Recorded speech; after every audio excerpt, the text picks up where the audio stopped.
欢迎来到巴巴娱乐呀频道，请订阅频道，所以大家不要错过当天最热门的新闻。我们今天的时事通讯包括以下内容：欢迎来到巴巴娱乐呀频道，请订阅频道，所以大家不要错过当天最热门的新闻。我们今天的时事通讯包括以下内容：男风知我意，一脸苦相却要演第一美男。谁的审美出了问题？但回想一下今年出圈且口碑不错的偶像剧，真的没有拿得出手的。一部《我的人间烟火》就把观众直接创飞了，而眼下又迎来一部新作《男风知我意》。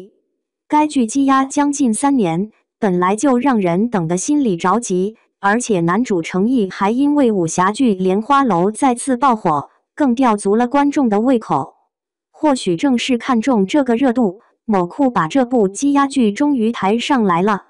但看完成片后，评论区的观众们坐不住了，直呼太难看了，男主真的好奇怪，演技不好，长得也不行，而且那个小鸡嘴这么出戏啊！看得出观众是真的生气了，所以到底为啥程毅承受了这么多差评？其实，在当下的市场环境中，偶像剧想要出圈，最重要的还是男主的颜值与演技。可惜的是，这2样亮点，程毅是一样都没沾上。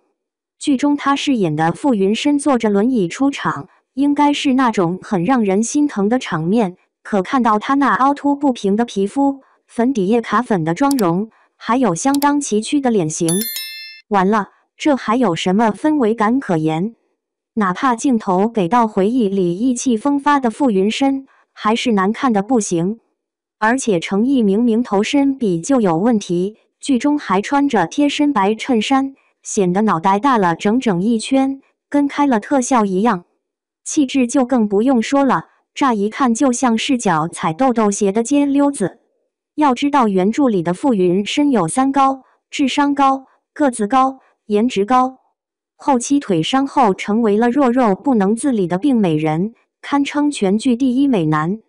跟程毅不说一模一样，只能说毫无关系。既然长得不行，起码演技的好点。但程毅的实力也不是第一天被诟病了，哪怕是出演《莲花楼》期间，撅嘴的老毛病也经常犯。至于3年前的程毅，那演技差的属实是没有把观众当人看了。就比如傅云深双腿残疾，却让心爱之人看到自己最狼狈的模样，本应该内心承受着巨大痛苦，又难堪又无力。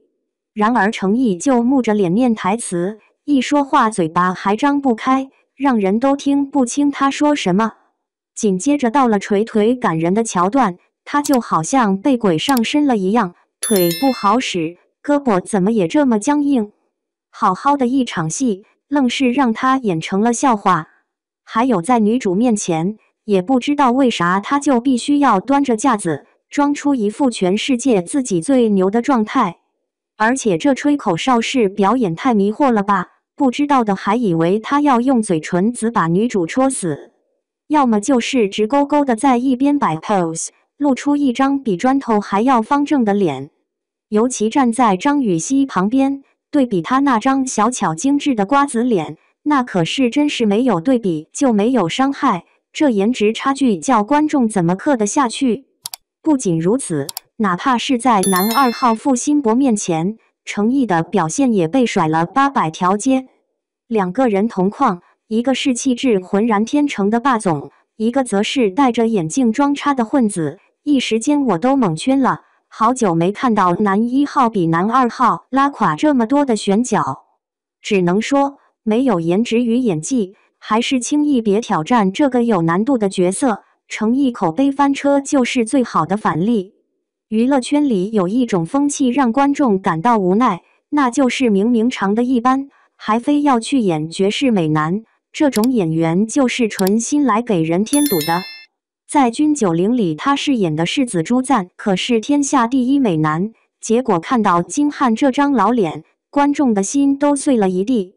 后来金瀚在综艺里解释，拍这个期间他胖了，不会真的以为难看只是因为胖吧？那就看看偶像剧里的金瀚，在遇见璀璨的你挑战霸总形象，西装革履，装得人模人样。可惜的是，崎岖不平的脸让人顿时提不起一点兴趣。作为油腻霸总的代表人物之一，张翰在东八区的先生们里带给观众的冲击太大了。其实以他的形象去演这个角色，倒也不是多么牵强。但最大的硬伤就是他由内而外冒着油光的演技，哪怕只是抬眸一笑，观众都能把去年的年夜饭给吐出来，只想大喊3声退退退。不过，如果我提起这个名字，阁下又该如何应对呢？以前的黄晓明对于自己从来没有个清晰的认知，一把年纪去演学生时期的洛熙，把原著里的邪魅美男演得稀烂，至今再看都让人有点 PTSD。除了上述几位中生代，有些小鲜肉也想不开，年纪轻轻就飘了。他的长相属于韩系淡颜的类型，现代装还可以，但古装才是检验美男的真正标准。到了少年歌行中，看到他这张脸，差点没认出来。更离谱的是，他扮演的还是身为六皇子的萧瑟，动漫里就帅的人神共愤，到了剧版却变成了李弘毅。这反差不要太大，看着那2根蟑螂须子一样的龙须刘海，气得人果断按下退出键。男演员普信起来，观众真的承受不住。南风知我意在万众瞩目中登场，结果却是个哑炮。男主诚意的现代装扮普的不能再普了，与精英、霸总这类角色压根不贴边，更达不到美男的形容标准。